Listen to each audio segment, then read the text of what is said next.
Good day to you all, dear ones, and welcome to this 27th day of November. It is day 332 in our journey through the scriptures.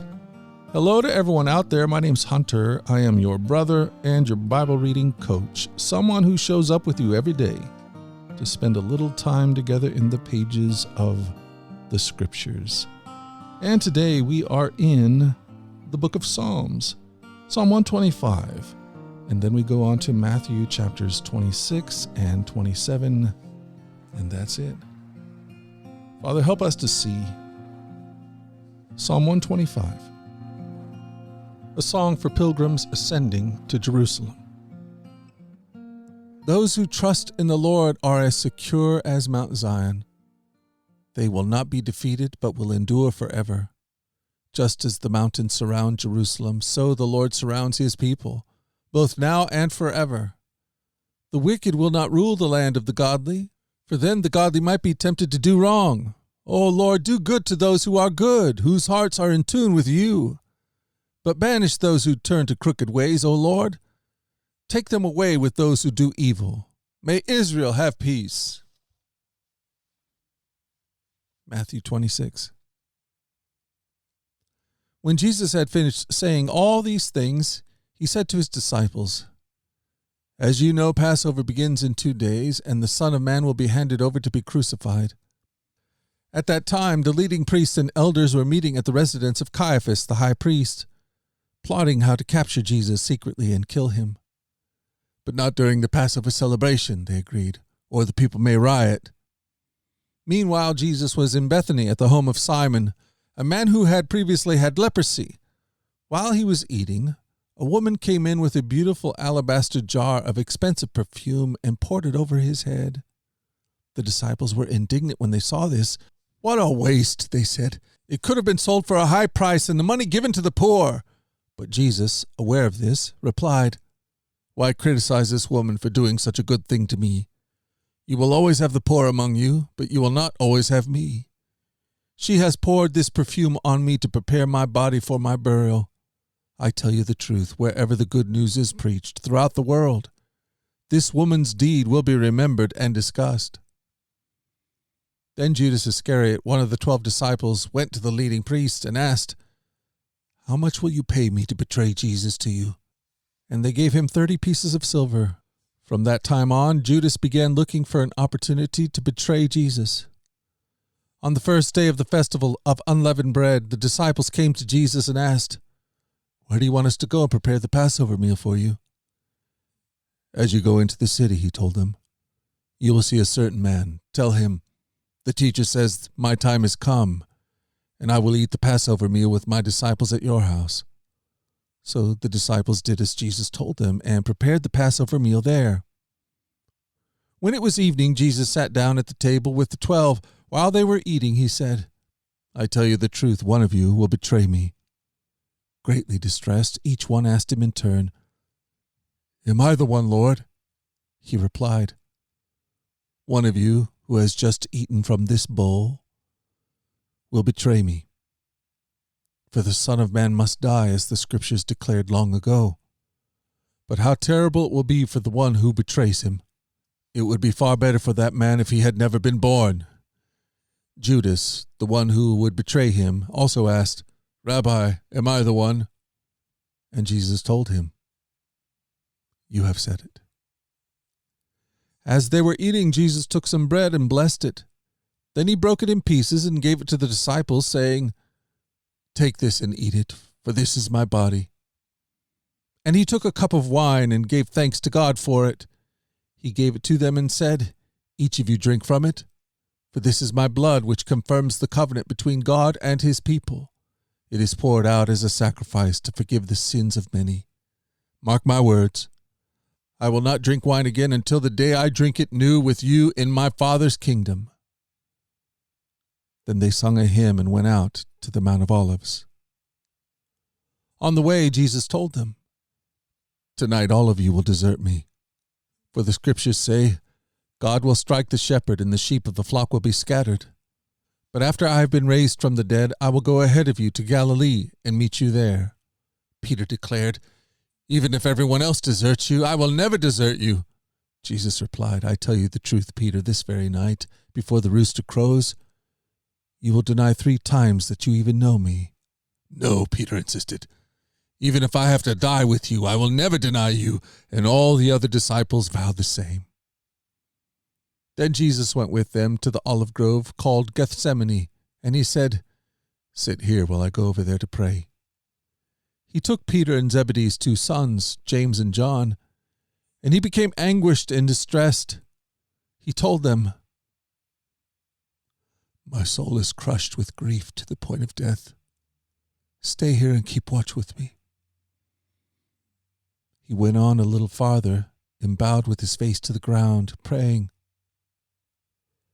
My Father, if it is possible, let the cup of suffering be taken away from me. Yet I want your will to be done, not mine. Then he returned to the disciples and found them asleep. He said to Peter, Couldn't you watch with me even 1 hour? Keep watch and pray, so that you will not give in to temptation. For the spirit is willing, but the body is weak. Then Jesus left them a second time and prayed, My Father, if this cup cannot be taken away unless I drink it, your will be done. Then he returned to them again. He found them sleeping, for they couldn't keep their eyes open. So he went to pray a 3rd time, saying the same things again. Then he came to the disciples and said, Go ahead and sleep, have your rest. But look, the time has come. The Son of Man is betrayed into the hands of sinners. Up, let's be going. Look, my betrayer is here. And even as Jesus said this, Judas, one of the 12 disciples, arrived with the crowd of men armed with swords and clubs. They had been sent by the leading priests and elders of the people. The traitor Judas had given them a prearranged signal. You will know which one to arrest when I greet him with a kiss. So Judas came straight to Jesus. Greetings, Rabbi, he exclaimed, and gave him the kiss. Jesus said, My friend, go ahead. Do what you have come for. Then the others grabbed Jesus and arrested him. But one of the men with Jesus pulled out his sword and struck the high priest's slave, slashing off his ear. Put away your sword, Jesus told him. Those who use the sword will die by the sword. Don't you realize that I could ask my Father for thousands of angels to protect us, and he would send them instantly? But if I did, how would the scriptures be fulfilled that describe what must happen now? Then Jesus said to the crowd, Am I some dangerous revolutionary that you come with swords and clubs to arrest me? Why didn't you arrest me in the temple? I was there teaching every day. But this is all happening to fulfill the words of the prophets as recorded in the scriptures. At that time, all the disciples deserted him and fled. Then the people who had arrested Jesus led him to the home of Caiaphas, the high priest. There the teachers of religious law and the elders gathered. Meanwhile, Peter followed him at a distance and came to the high priest's courtyard. He went in and sat with the guards and waited to see how it would all end. Inside, the leading priests and the entire high council were trying to find witnesses who would lie about Jesus so they could put him to death. But even though they found many who agreed to give false witness, they could not use anyone's testimony. Finally, 2 men came forward who declared, This man said, I am able to destroy the temple of God and rebuild it in 3 days. Then the high priest stood up and said to Jesus, Well, aren't you going to answer these charges? What do you have to say for yourself? But Jesus remained silent. Then the high priest said to him, I demand in the name of the living God, tell us if you are the Messiah, the Son of God. Jesus replied, You have said it. And in the future you will see the Son of Man seated in the place of power at God's right hand and coming on the clouds of heaven. Then the high priest tore his clothing to show his horror and said, Blasphemy! Why do we need other witnesses? We've all heard his blasphemy. What is your verdict? Guilty, they shouted. He deserves to die. Then they began to spit in his face and beat him with their fists, and some slapped him, jeering, Prophesy to us, you Messiah. Who hit you that time? Meanwhile, Peter was sitting outside in the courtyard. A servant girl came over and said to him, You are one of those with Jesus the Galilean. But Peter denied it in front of everyone. I don't know what you're talking about, he said.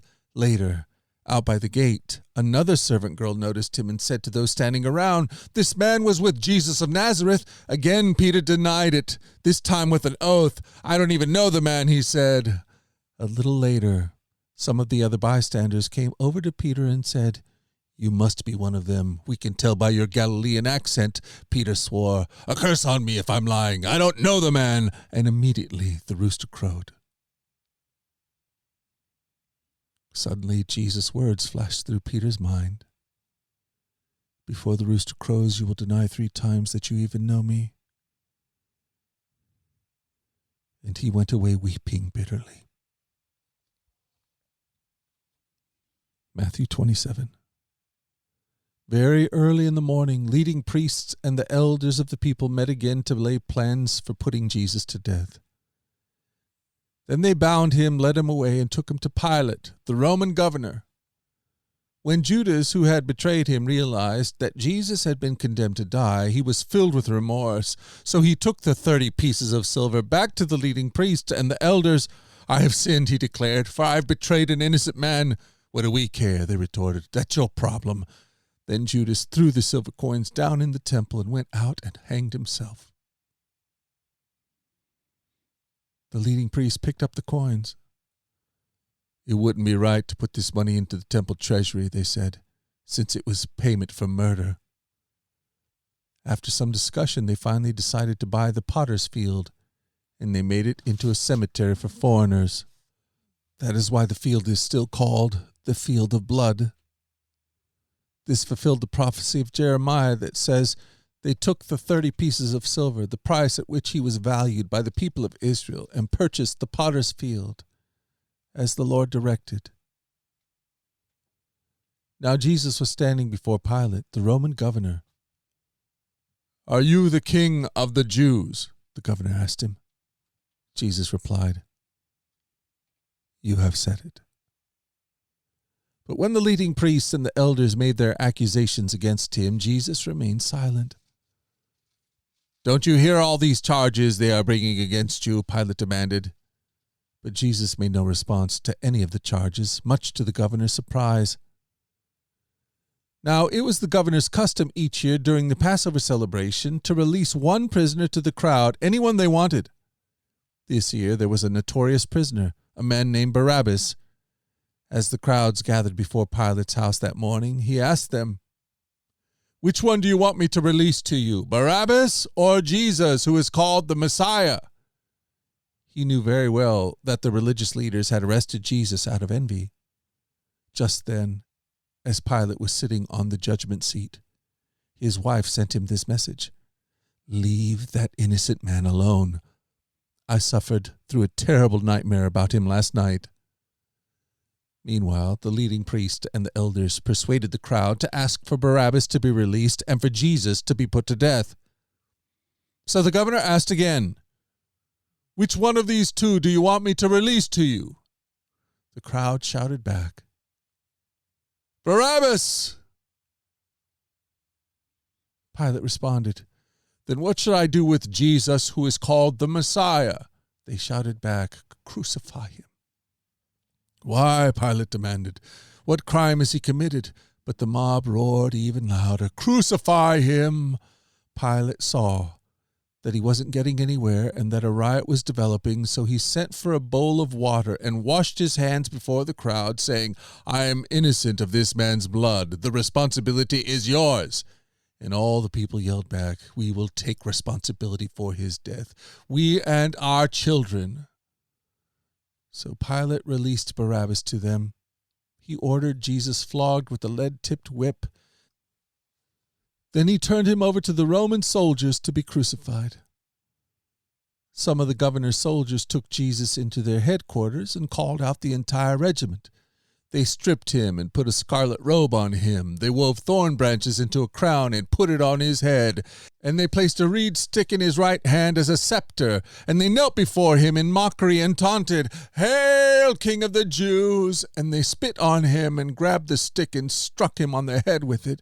When they were finally tired of mocking him, they took off the robe and put on his own clothes. And they led him away to be crucified.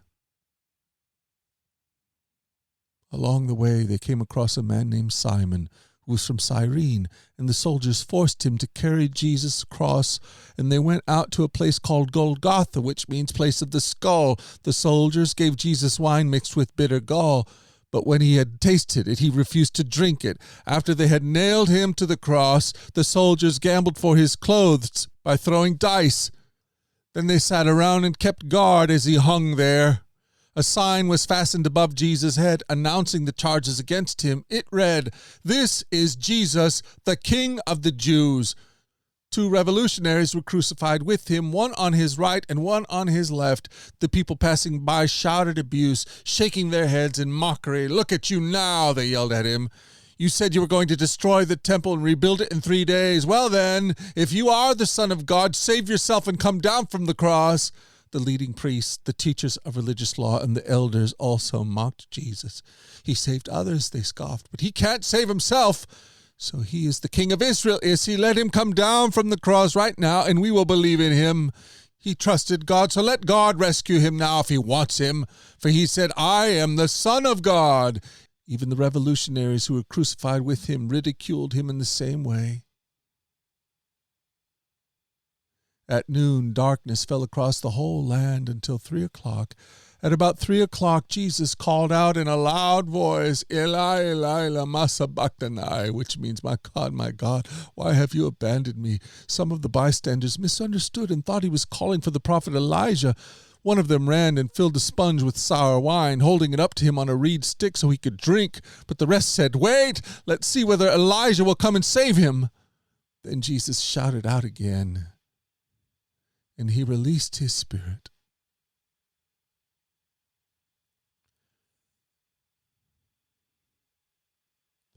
At that moment, the curtain in the sanctuary of the temple was torn in two from top to bottom. The earth shook, rocks split apart, and tombs opened. The bodies of many godly men and women who had died were raised from the dead. They left the cemetery after Jesus' resurrection, went into the holy city of Jerusalem, and appeared to many people. The Roman officer and the soldiers at the crucifixion were terrified by the earthquake and all that had happened. They said, "This man truly was the Son of God." And many women who had come from Galilee with Jesus to care for him were watching from a distance. Among them were Mary Magdalene, Mary the mother of James and Joseph, and the mother of James and John, the sons of Zebedee. As evening approached, Joseph, a rich man from Arimathea who had become a follower of Jesus, went to Pilate to ask for Jesus' body. And Pilate issued an order to release it to him. Joseph took the body and wrapped it in a long sheet of clean linen cloth. He placed it in his own new tomb, which had been carved out of the rock. Then he rolled a great stone across the entrance and left. Both Mary Magdalene and the other Mary were sitting across from the tomb and watching. The next day, on the Sabbath, the leading priests and Pharisees went to see Pilate. They told him, "Sir, we remember what the deceiver once said while he was still alive. 'After 3 days I will rise from the dead.' So we request that you seal the tomb until the 3rd day. This will prevent his disciples from coming and stealing his body and then telling everyone he was raised from the dead. If that happens, we'll be worse off than we were at first." Pilate replied, "Take guards and secure it as best you can." So they sealed the tomb and posted guards to protect it.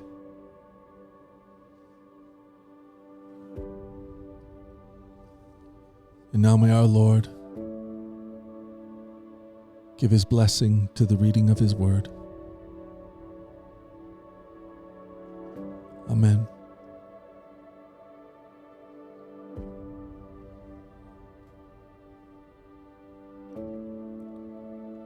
The moment that he released his spirit, the curtain in the sanctuary was torn in two from top to bottom. The earth was split open, and so too was the land of the dead. We're told that tombs were opened, and those that were dead were now raised. There's no more barrier. Everything is open now. There is no separation. God has found a way to reconcile humanity to himself. Now we can have all that God has intended for us in this world and in the world to come. It's made available to us because Jesus gave himself on our behalf. Jesus gave up his spirit, fulfilling all of Scripture and completing all that his Father asked him to do. He became our ransom. He became our Redeemer. He became the perfect sacrifice that brought about the with God life here and now. The curtain was split in two. The earth was split apart, and so were the tombs. There's nothing that stands in the way now to abundant and eternal life, to union with him. Life in him. He gave up everything for us that we might have everything in him. Live to the fullest this life that has been given for you. Live that life in him, for that is where you are. That's the prayer that I have for my own soul. That's a prayer that I have for my family, for my wife, my daughters, my son. And that's a prayer that I have for you. May it be so.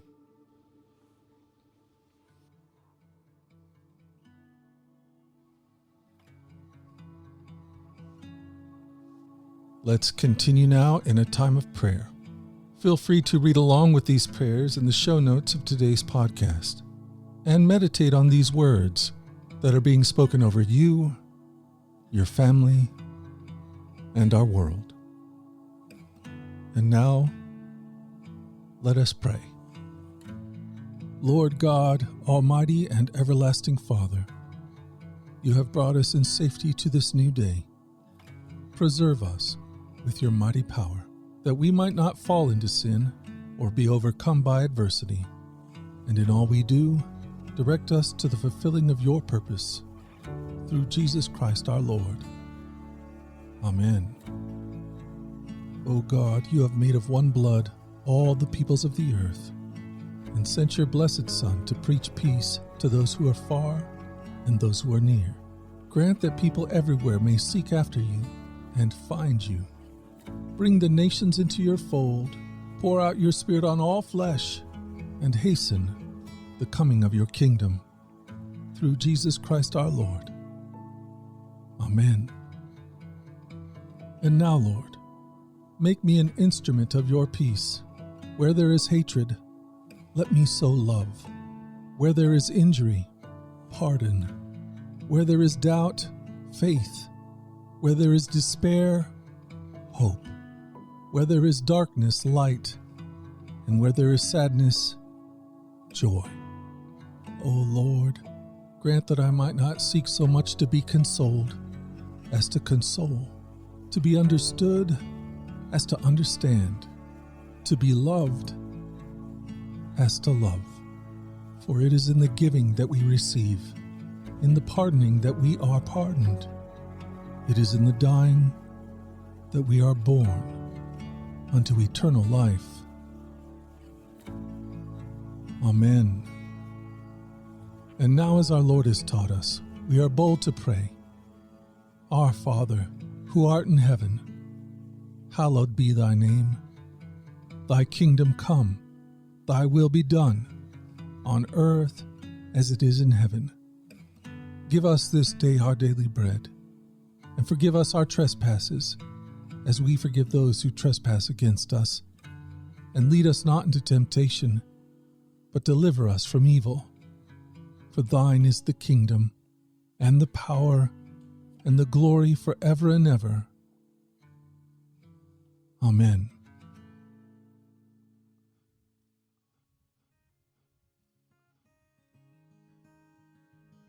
Well, thank you all for spending a little time this Monday with your brother Hunter here in the Scriptures.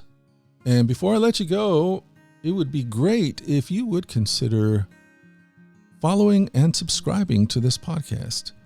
That little gesture on your part makes a big difference, especially now as we start to look towards the new year, when new people are going to be looking for communities like ours to spend some time together with. So again, like and follow and subscribe to the podcast. Well, hey, as I mentioned, I have some family here. Our daughters have come to spend some time here in Oregon with us, and I'm going to go and try and catch as much of that time as I can. But what do you say we show up again here tomorrow, and I'll spend some more time with you? Until that time, let's go forward in God's joy. Let's let His joy be our strength. And let us always remember this, that you are loved. No doubt about it. Alrighty, I'll talk to you again tomorrow. You guys take care.